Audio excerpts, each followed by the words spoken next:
Hi guys, welcome back to channel. നമ്മൾ kingdom of planet of the apes കാണാൻ വേണ്ടി PVR PXL വന്നിരിക്കുകയാണ്. ഇതെൻ്റെ 8ാമത്തെ PVR PXL എക്സ്പീരിയൻസ് ആയിരിക്കട്ടെ ഇവിടെ ഫോറമുള്ള.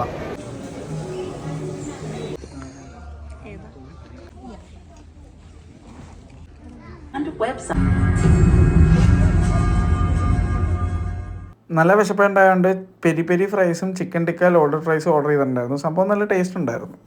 പ്ലാനറ്റ് ഓഫ് ദി ഏപ്സ് സീരീസിലെ 10ാമത്തെ സിനിമ, റീബൂട്ട് ഫ്രാഞ്ചൈസിലെ 4ാമത്തെ സിനിമയാണ് kingdom of planet of the ഏപ്സ്. Cinema എങ്ങനെ ഉണ്ടായിരുന്നു വെച്ച് കഴിഞ്ഞാൽ ഗംഭീരമായ ഒരു തിയേറ്റർ അനുഭവമായിരുന്നു ഈ സിനിമ. അതെനിക്ക് അങ്ങനെ അല്ലാണ്ട് പറയാതിരിക്കാൻ വയ്യ. പക്ഷേ ഈ സിനിമയുടെ പേസിങ് കുറച്ച് സ്ലോ ആണ്. അപ്പോൾ കുറച്ച് ക്ഷമയോടെ ഇരുന്ന് കാണേണ്ട ഒരു സിനിമയാണ്. ഒരു സ്ലോ ബേണർ ടൈപ്പ് ഓഫ് മൂവിയാണ്. പക്ഷേ എൻ്റെ ഉള്ള ബേൺ അടിപൊളിയാണ്. അതിലേക്ക് എത്താൻ നിങ്ങൾക്ക് ക്ഷമയോടെ വെയിറ്റ് ചെയ്യണം എന്നുള്ളതാണ്. ബാക്ക്ഡ് അപ്പ് ബൈ കിടിലൻ ഗ്രാഫിക്സ്, അടിപൊളി മോഷൻ ക്യാപ്ചർ, അടിപൊളി വോയിസ് ആക്ടിങ്, നല്ല കിണ്ണം കാച്ചി ആക്ഷൻ സീക്വൻസസും ഒക്കെ ഉണ്ട്.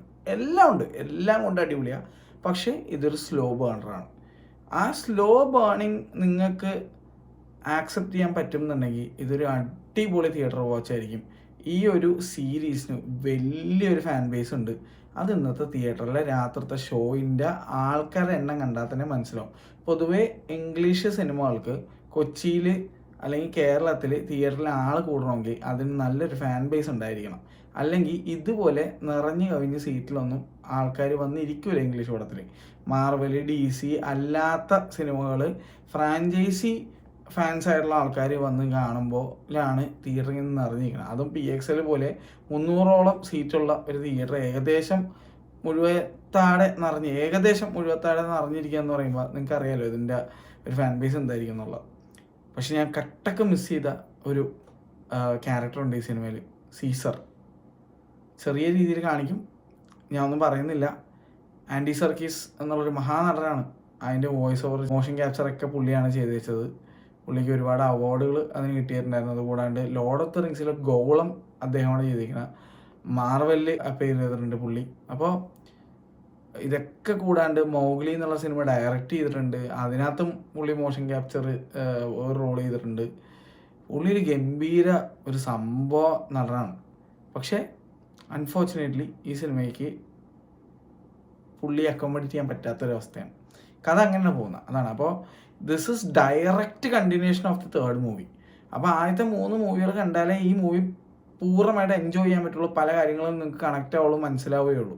അതുകൊണ്ട് തന്നെ Rise of planet of the Apes, Dawn of planet of the Apes, War of planet of the Apes, അതിനുശേഷം ഇപ്പോൾ Kingdom of planet of the Apes, ഇങ്ങനെ കണ്ടിട്ടേ കാര്യമുള്ളൂ. ഇനിയും 2 സിനിമകൾ കൂടി വരാനുണ്ട്. എന്തായാലും എനിക്ക് സിനിമ ഇഷ്ടപ്പെട്ടു. ദി ബെസ്റ്റ് പടം എൻ്റെ മനസ്സിൽ war for planet of the apes ആണ്. അതിൽ ഒരു ഡൗട്ടും വേണ്ട. പക്ഷേ അതേപോലെ ഈവൻ ടിം ബർട്ടൻ്റെ planet of the apes, Mark Wahlberg അഭിനയിച്ചിട്ടുള്ള പ്ലാനറ്റ് ഓഫ് ദി ഏപ്സ് എനിക്ക് വളരെ ഇഷ്ടപ്പെട്ട ഒരു സിനിമയാണ്. ക്ലാസിക്സ് ആയിട്ടുള്ള സിനിമകൾ 5 6 എന്തുകൊണ്ട്, പക്ഷേ ഞാനത് അങ്ങനെ കണ്ടിട്ടില്ല. എന്തായാലും മൊത്തത്തിൽ 10 ഉണ്ടേ.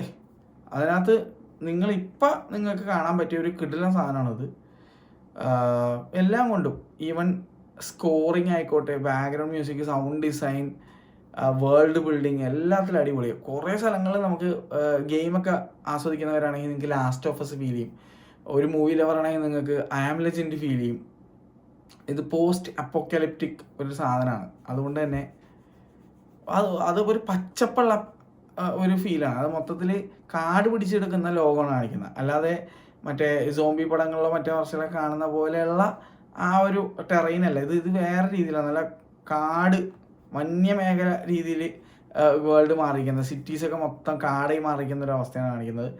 ആംബുലൻസിൽ ഏകദേശം അങ്ങനെയൊക്കെ തന്നെയായിരുന്നു. പിന്നെ ഈ സിനിമയുടെ ഡയറക്ടർ ആക്ച്വലി ഇതിന് മുന്നേ ഒരു ട്രിലജി ചെയ്തിട്ടുള്ള ആളാണ്. മെയ്സ് റണ്ണർ എന്ന് പറഞ്ഞ ട്രിലജി ചെയ്തിട്ടുണ്ട്. 1, 2, 3 ചെയ്തിട്ടുള്ള സെയിം ഡയറക്ടറാണ് ഇത്തവണ ഈ ഒരു 4th ഇൻസ്റ്റാൾമെൻറ്റ് ഡയറക്റ്റ് ചെയ്തിരിക്കുന്നത് റീബൂട്ട് സീരീസിൽ. അപ്പോൾ പുള്ളിക്ക് ഓൾറെഡി പണി അറിയാവുന്ന ഡയറക്ടർ ആയതുകൊണ്ട് തന്നെ പുള്ളി നല്ല രീതിയിൽ അത് ചെയ്തു വെച്ചിട്ടുണ്ട്. മെയ്സ് റണ്ണർ സീരീസ് വെച്ച് നോക്കുമ്പോൾ ഇതിൻ്റെ പേസിങ് കുറച്ച് സ്ലോ ആണെന്നുള്ളൂ. പക്ഷേ ഇമോഷണലി ഈ സിനിമ കണക്റ്റ് ആയി എനിക്ക്.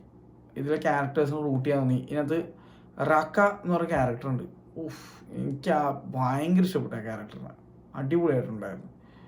പക്ഷെ ക്ഷമ വേണം. ക്ഷമ ഉണ്ടെങ്കിൽ ഈ സിനിമ നിങ്ങൾക്ക് ആ ഒരു ഞാൻ എൻജോയ് ചെയ്ത വൈബിൽ കാണാൻ പറ്റുള്ളൂ. അനുപയോട് ഞാൻ ചോദിച്ചപ്പോൾ അനുപ പറഞ്ഞത് പടക്കം അടിപൊളിയായിരുന്നു, പക്ഷേ സ്ലോ പേസ്ഡ് ആയിരുന്നു എന്നുള്ള ഒരു കംപ്ലൈൻ്റാണ് അനുപ പറഞ്ഞത്. അത് ഈ സിനിമ അങ്ങനെയാണ് ഇൻറ്റൻറ്റ് ചെയ്ത് വെച്ചിരിക്കുന്നത്. അപ്പോൾ ഒരു സീരിയസ് മൂവി ഒരു ലവർ അല്ലെങ്കിൽ ഈ ഫ്രാഞ്ചൈസിൻ്റെ ഒരു ഫാനിന് അതൊരു പ്രശ്നമല്ലായിരിക്കും ആ പേസിങ്. ഇത്ര എനിക്ക് പറയാനുള്ളൂ. സംഭവം അടിപൊളിയാണ്. കൂടുതൽ അലങ്കാരവും തോരണവും എന്ന് പറഞ്ഞ കാര്യമില്ല. പടം അടിപൊളിയാണ്. ഒരുപാട് ഫോർമാറ്റ്സിൽ പടമുണ്ട്. Large screen ഫോർമാറ്റിലുണ്ട്, 4DXലുണ്ട്, ഐമാക്സിലുണ്ട്. പക്ഷേ അൺഫോർച്ചുനേറ്റ്ലി ഈ സിനിമ എടുത്തിരിക്കുന്നത് സ്കോപ്പ് ഫോർമാറ്റ് പാനോരമ പാനോരമ അതിനെന്താ പറയുന്നത്, നമ്മുടെ പാനാവിഷൻ ക്യാമറയിലാണ് എടുത്തിരിക്കുന്നത്. പാനോരമ എന്ന വായു വന്നത് പാനാവിഷൻ ക്യാമറയിൽ എടുത്തിരിക്കുന്നതുകൊണ്ട് മറ്റേ നോളനൊക്കെ എടുക്കുന്ന പോലെ അല്ലെങ്കിൽ ഡെന്നിസ് വെല്ലിനോറൊക്കെ എടുക്കുന്ന പോലത്തെ മറ്റേ റേഷ്യോ അല്ല, ഡ്യൂണൊക്കെ ഉള്ള പോലത്തെ റേഷ്യോ അല്ല. അത് 4:3 റേഷ്യോ അല്ല സിനിമ ഇരിക്കുന്നത്. സിനിമ 16:9 അപ്പോൾ PXL കണ്ടപ്പോഴും മുകളിലും അടിയിലും ലെറ്റർ ബോക്സിങ്, അതായത് ബ്ലാക്ക് ബാർസ് ഉണ്ടായിരുന്നു.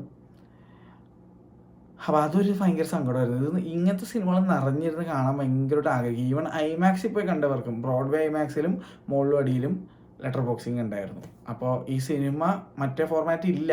1.90:1 അല്ലെങ്കിൽ 1.89:1 അല്ലെങ്കിൽ 1.43:1 റേഷ്യോ ഈ സിനിമ അവൈലബിൾ അല്ല. അപ്പോൾ വേറെ ഒന്നും ചെയ്യാനില്ല.